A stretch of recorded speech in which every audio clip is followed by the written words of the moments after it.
guys, welcome back to another video, and we have another Eastman guitar because I am now obsessed with Eastman.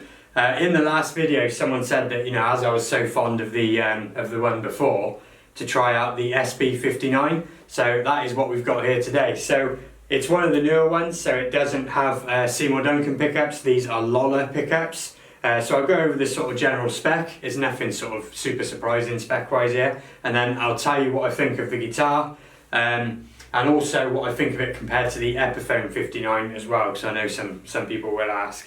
So we have a one-piece mahogany body and one-piece mahogany neck, and I'll just get a close-up there as well of that if I can.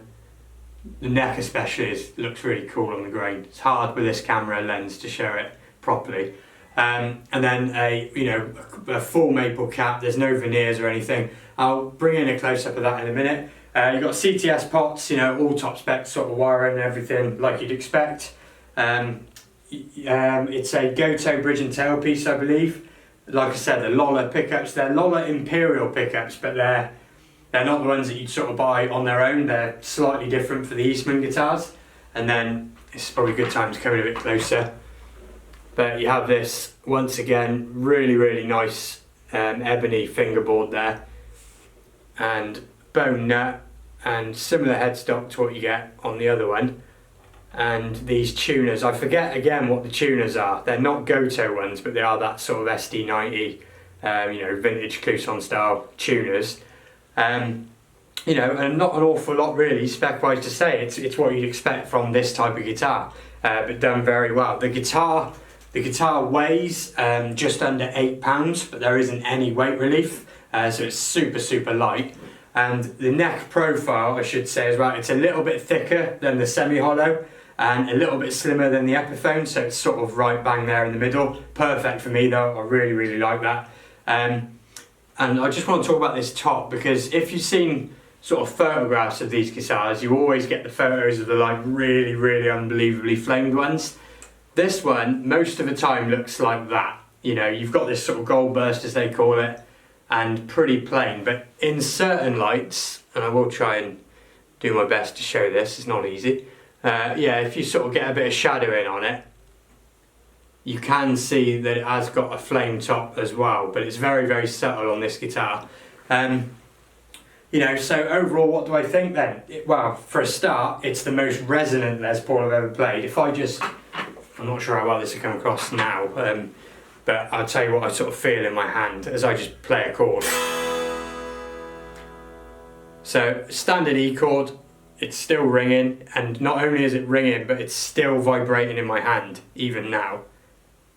I can still feel the guitar moving in my hand. And that's going to be hard to get across to you guys, but when you're fretting the chord and the neck sits in there, you feel it up your whole arm, not just like when you're hitting it, but just all the time. And that's what makes it feel alive. And I have had that a bit from other guitars, but this one just sort of like, it's way more prominent, and it just makes the guitar feel that bit more special. It's quite a straightforward guitar really, and like I said before with the Eastman stuff, it's so good. I feel like you can just say, right, this is all the Les Paul you ever need, the other one's all the semi-hollow you ever need. And I don't need to babble on more than that. I just need to say they're amazing. Here's how it sounds. Hope you like it, and let me know what you think, kind of thing. They're that good. What I would say is, one of the downsides to Eastman, I suppose, is the resale value. But just do what I've done and take advantage of that on the used market right now, and try and find yourself one, because, I think history will look very favourably at these guitars. And we are going to get on some sound demos just now. I'm going to take the clean examples from the Epiphone 59 and compare that to this on the same preset. So I'll take the clip out of the video and we'll go between them, just so you got a little bit of a A-B between the 59 and this guitar. One more thing before I go as well. I've just got in, I've made up a load of these. So what this is, it's just a little second note gift bundle. And inside you get a pack of strings, any gauge you want, early ball string winder, and a mixed bag of Fender picks as well. These are going to be £20 delivered in the UK, and the reason why I'm doing them is just because it's a cool little way to support sort of what I'm doing, the channel, and also with Christmas coming up, they make quite cool little gifts. So you know, I've got a few of those, so let me know if you want one of them and we'll get that sorted out. And that's it, we'll get on to the sound demos and I'll see you on Friday for the next video. I am going to be comparing this to a Gibson 50 standard at some point pretty soon as well, so that gives you an idea of what else is coming with this guitar. So sorry if this has been a bit rambly, I've had to kind of just piece this together and I wanted to show you this guitar. So we'll get into sound demos, thanks for watching and I'll see you on the next one.